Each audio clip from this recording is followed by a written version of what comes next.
shine upon you and be gracious to you. The Lord turn his face toward you and give you peace.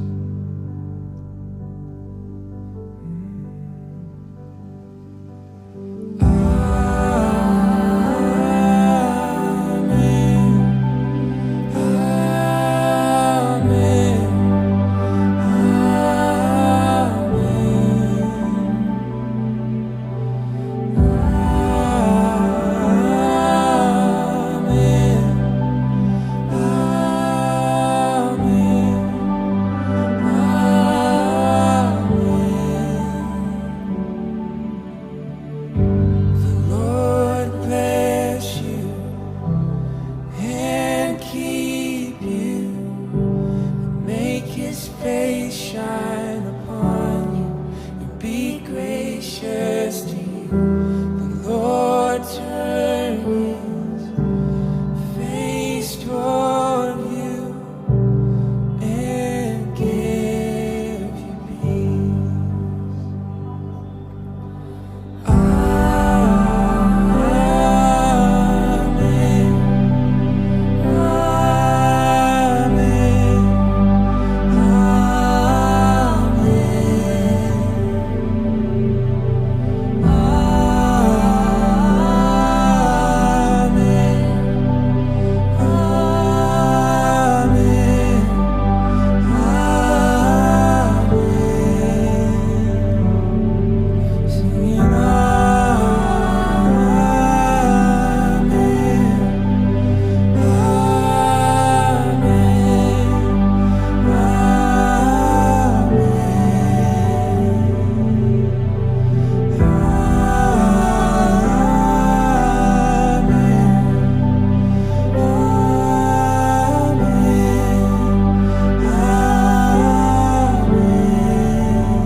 May his favor be upon you and 1,000 generations, and your family and your children and their children, their children. May his favor be upon you and 1,000 generations, and your family and your children and their children and their children. May his presence go before you and behind you and beside you, all around you and within you. He is with you, he is with you in the morning, in the evening, and you're coming and you're going and you're weeping and rejoicing. He is for you, he is for you. May his presence go before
This is Jesus. Booyah! Jesus is the Son of God who would grow up to do amazing things. His parents on earth were Mary and Joseph. Heyo. Jesus was born in a barn because there was no room for him anywhere else in Bethlehem. Bethlehem was part of Judea, an area that was ruled by a king named Herod. King Herod was in Jerusalem when some wise men from eastern lands arrived in Jerusalem asking, Excuse me. "Where is the newborn king of the Jews? We saw his star as it rose and we have come to worship him." When Herod heard that there was another king born in Judea, he was very upset, as was everyone else in Jerusalem. Yeah. Not you. So Herod called all the important priests and Jews together and asked them where this king was supposed to be born. The Jews knew that their king would eventually come, and it was always told to them that the king of the Jews, the savior of the world, would be born in Bethlehem. So they told that to King Herod. Then King Herod thought of a way to trick the wise men. So he called a private meeting with them and learned from them when the king of the Jews' star first appeared. Oh, good. And then King Herod told the wise men, "Go to Bethlehem and search carefully for the child, and when you find him, come back and tell me, so that I can go and worship him too." Okay. Hey, on your way. But secretly, Herod wanted to know where the king of the Jews was so he could get rid of him. So the wise men went on their way, and the star they had seen in the east guided them to Bethlehem. It went ahead of them and stopped over the place where Jesus was, and the wise men were filled with joy. Woohoo! They went into the house and saw Mary and Jesus, Oh, look! Wow! and they bowed down and worshiped Jesus. Wait. They gave him special gifts fit for the king that he was: gold, frankincense, and myrrh. Then God warned them in a dream to not go home through Jerusalem, where King Herod was, but God told them to go home a different way. So they did. And then an angel appeared to Joseph in a dream and said, "Get up." The angel told Joseph to go to Egypt with Mary and Jesus because Herod was looking to kill Jesus. That very night, Joseph left for Egypt with Jesus and Mary. They stayed in Egypt until Herod was gone, and it was safe for them to go home to Israel. When they returned, an angel warned them about the new ruler of Judea, who was Herod's son. This way. So Joseph and his family went to the region of Galilee and found their new home in the town of Nazareth, Look good? Yep. We'll take it. where Jesus would grow up and eventually do all the amazing things God had planned for him to do.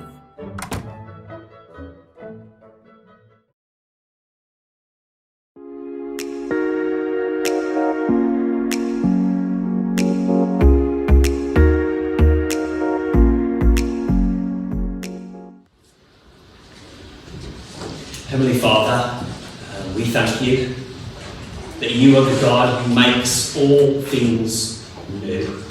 At this time of year, usually, and now even more than ever, we look to what this year has in store for us. We are able to take time to look back, to see what 2020 has taught us, to see how we've grown, to see what lessons we've been able to learn from a difficult and interesting year that we've just gone through. But we also look forward to the new. We look forward to 2021 and everything that you have in store for us. And maybe continued difficulties that we have to go through, and definitely more lessons that we need to learn. But at this time, right here and now, we thank you for the new. We thank you that this is a new day, that it is the first Sunday in a new month, in a new year, and we embrace that, we embrace you. And we just ask that you keep us safe and keep all those who can't be with us at the moment safe as well.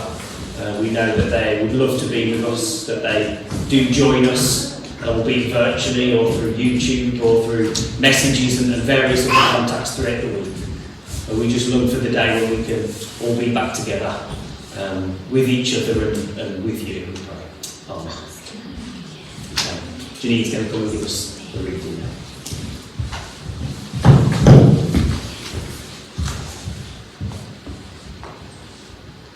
It's Matthew 2, verses 1 to 12. After Jesus was born in Bethlehem village, Judah territory, this was during Herod's kingship, a band of scholars arrived in Jerusalem from the east.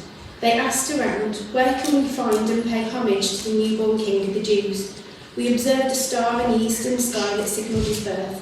We were on a pilgrimage to worship him." When word of their inquiry got to Herod, he was terrified, and not Herod alone, but most of Jerusalem as well. Herod lost no time. He gathered all the high priests and religion scholars in the city together and asked, "Where is the Messiah supposed to be born?" They told him, "Bethlehem, Judah territory. The prophet Micah wrote it plainly. It's you, Bethlehem, in Judah's land, no longer bringing up the rear. From you will come the leader who will shepherd rule my people, my Israel." Herod then arranged a secret meeting with the scholars from the east. Pretending to be as devout as they were, he got them to tell him exactly when the birth announcement star appeared. Then he told them the prophecy about Bethlehem and said, "Go find this child. Leave no stone unturned. As soon as you find him, send word and I'll join you at once in your worship." Instructed by the king, they set off. Then the star appeared again, the same star they had seen in the eastern skies. It led them on until it hovered over the place of the child. They could hardly contain themselves. They were in the right place. They had arrived at the right time. They entered the house and saw the child in the arms of Mary, his mother. Overcome, they kneeled and worshipped him. Then they opened their luggage and presented gifts: gold, frankincense, myrrh. In a dream, they were warned not to report back to Herod, so they worked out another route, left the territory without being seen, and returned to their own country.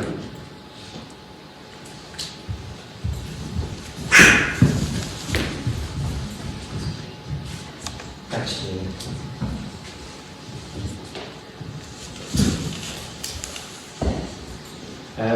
Just before we have the message, I thought it'd be nice to obviously stay where you are, but have a little turn around. If you haven't said hello to someone already this morning, give them a wave, give them a socially distanced Happy New Year. Go for it.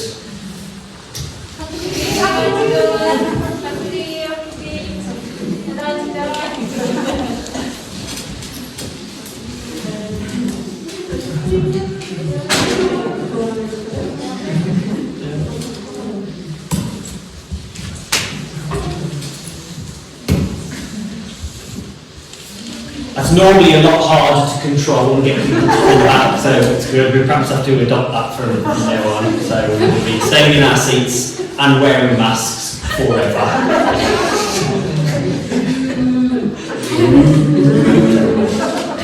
Okay, we're starting a little 3-week mini-series this week called Reclamation. It's all about how there's these fundamental things in our life that we have to take time and actually claim and reclaim back from time to time. And the first thing that we're looking at this week is faith.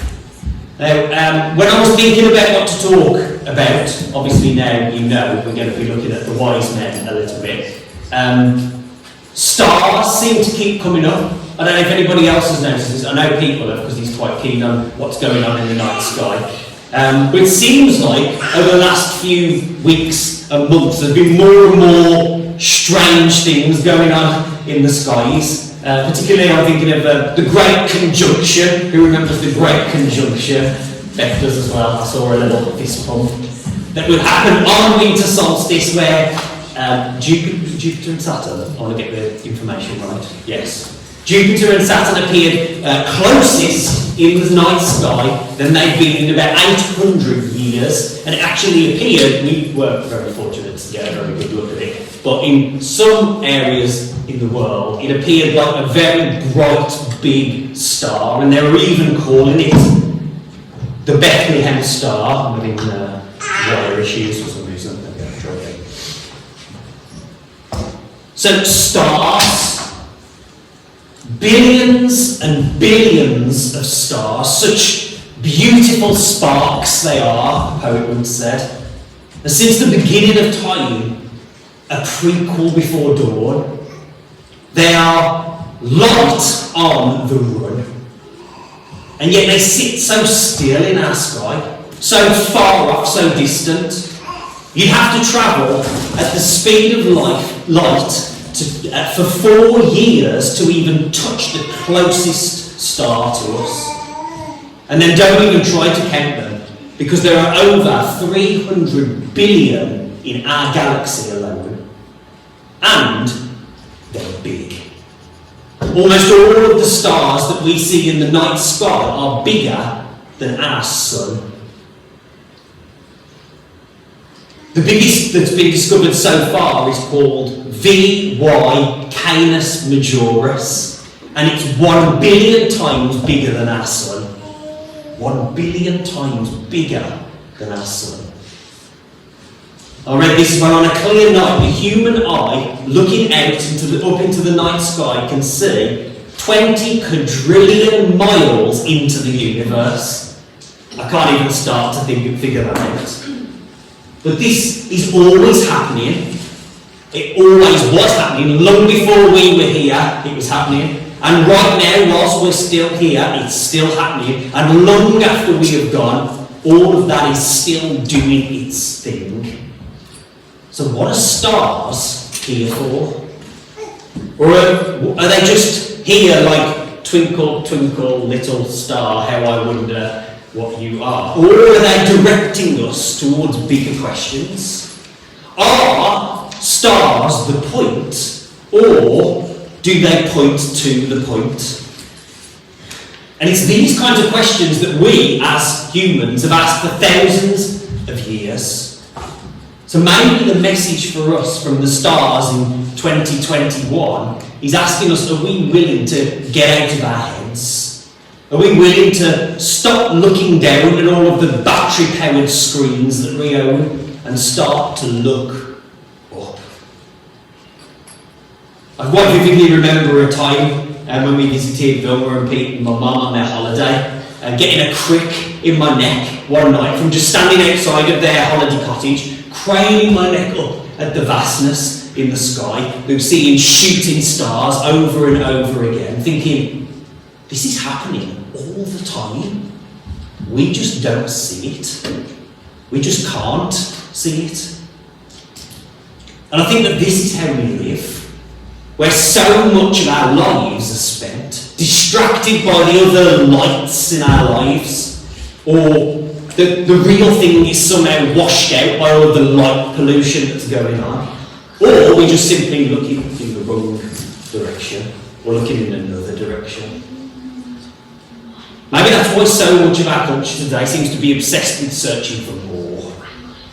If you just go into Waterstones, when you were allowed to, or any kind of bookshop, or go on Amazon and look at how many books there are on asking these kinds of questions, on spirituality and on religion. There's yoga classes popping up all over the place. There's mindfulness and meditation apps that you can get on your smartphone, which feels a little bit like a contradiction. There's therapeutic everything. My Fitbit will track my sleep. It will help me to breathe more deeply and purposefully. There's even a trend now among millennials to buy a dumb phone, to get away from all of the distractions of our colourful, noisy glass and plastic things that we keep in our pockets. So in culture, I think that there's this growing realisation that while we're so focused on what's happening down here in the Twitterverse and in Facebook world, we're missing out on what's been happening above us the whole time.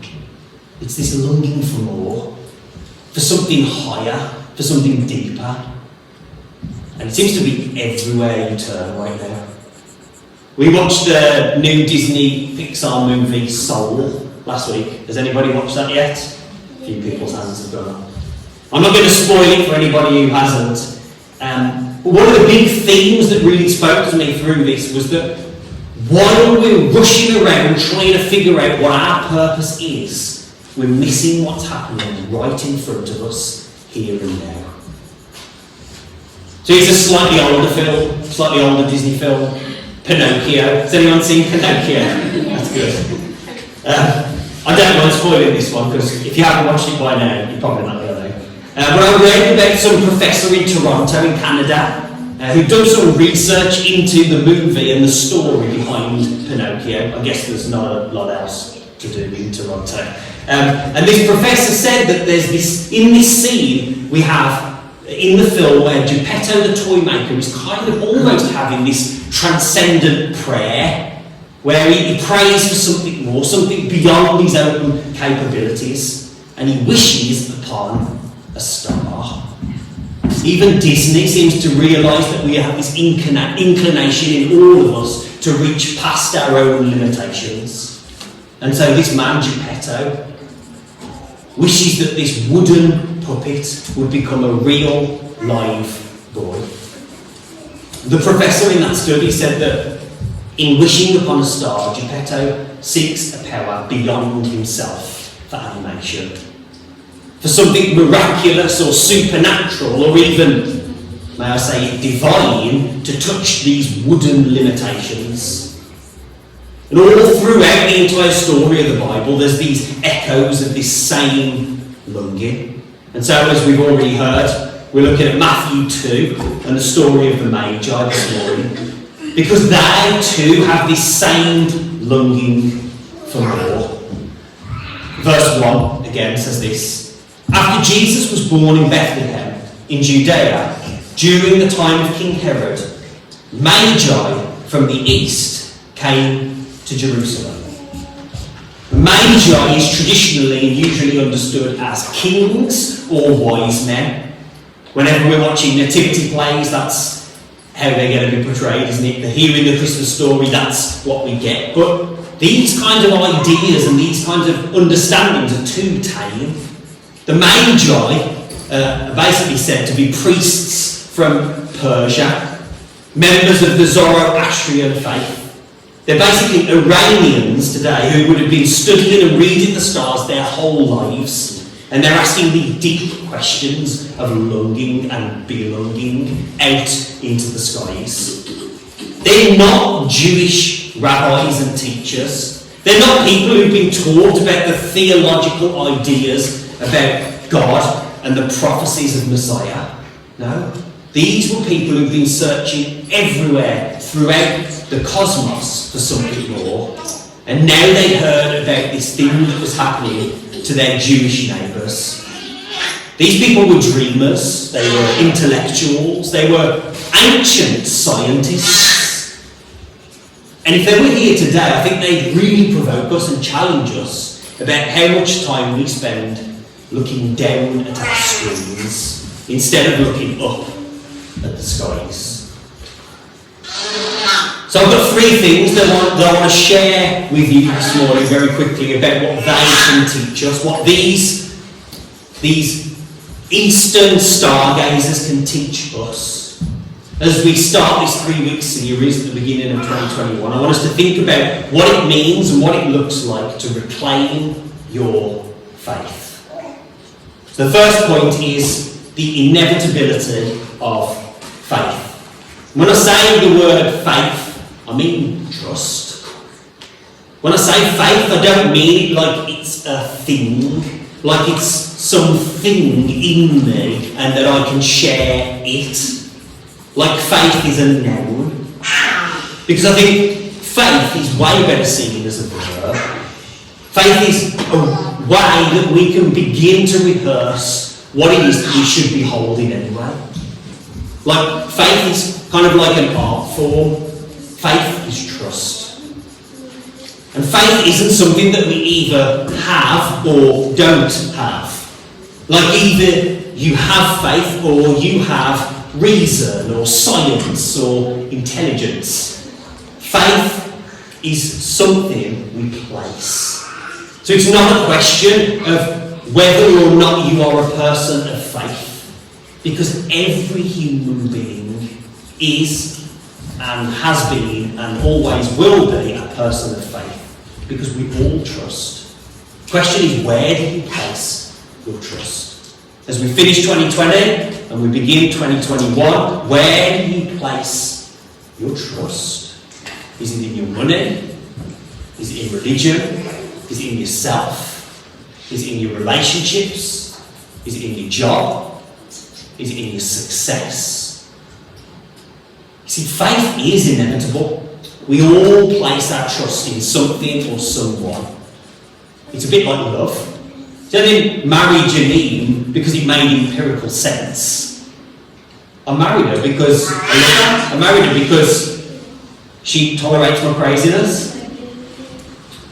See, the Magi have studied and explored and widened their views and their understandings from all of these different educational and theological sources. But then one day they stopped and they looked up and they see this star and they just have to follow it.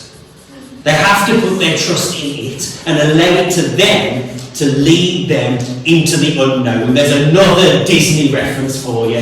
There you go, the trifecta. And so we have these Magi, and they're faced with this decision, and they decide that this is worth it. It's worth this journey. It's worth what it's going to cost.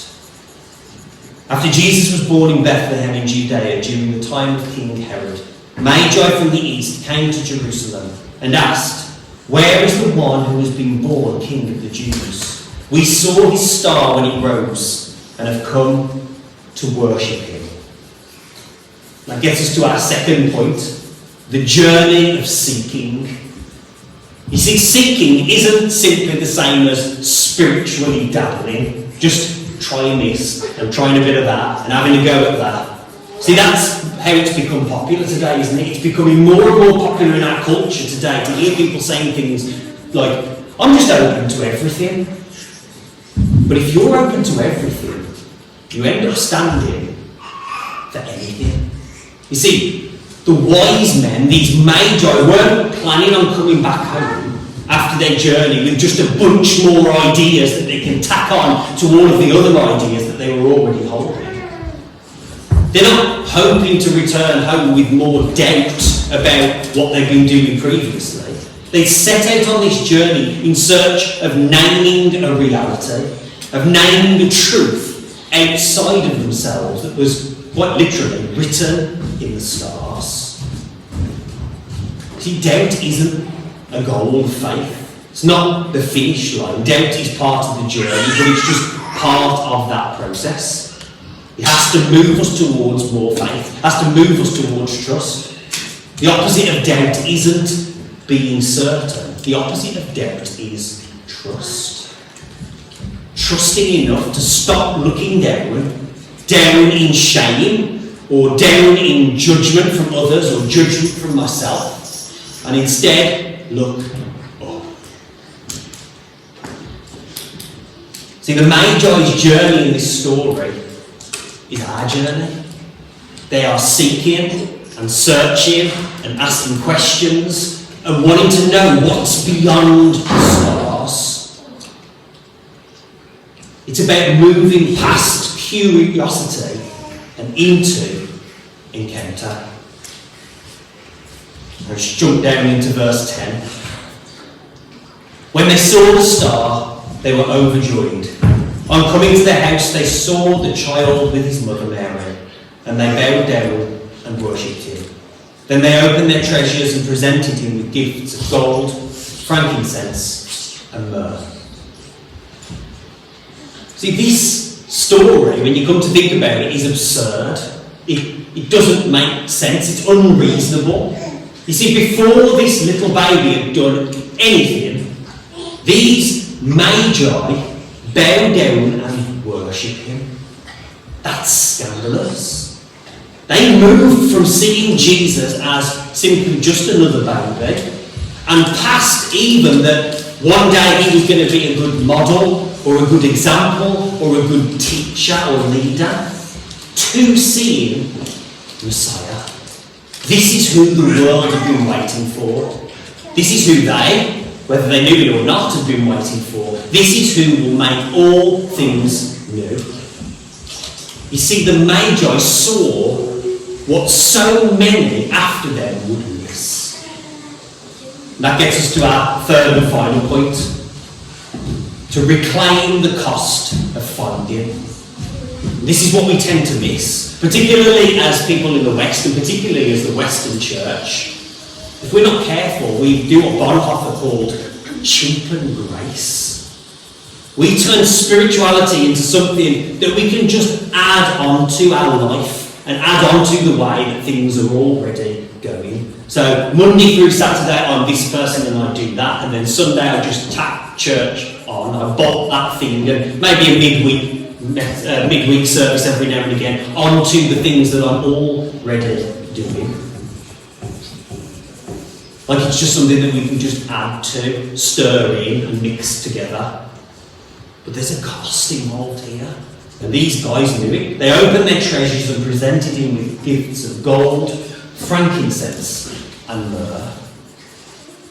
So when we find the truth, the reality, what's written in the stars, when we find that on our own journey, it's going to cost us something too. So much so that it becomes an inconvenience. Notice the Magi couldn't even go back the same way that they had come. It was inconvenient.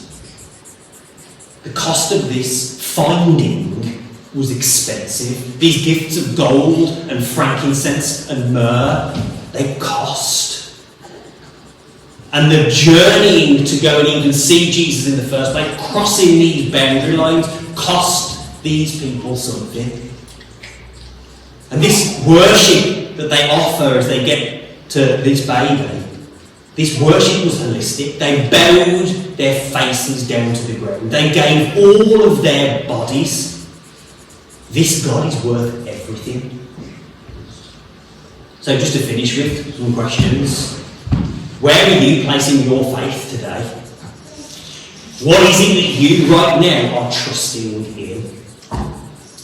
And are you awake and paying attention enough to stop looking down and to start looking up? Are you willing to move towards what that's leading you to? And are you willing to pay the cost of finding?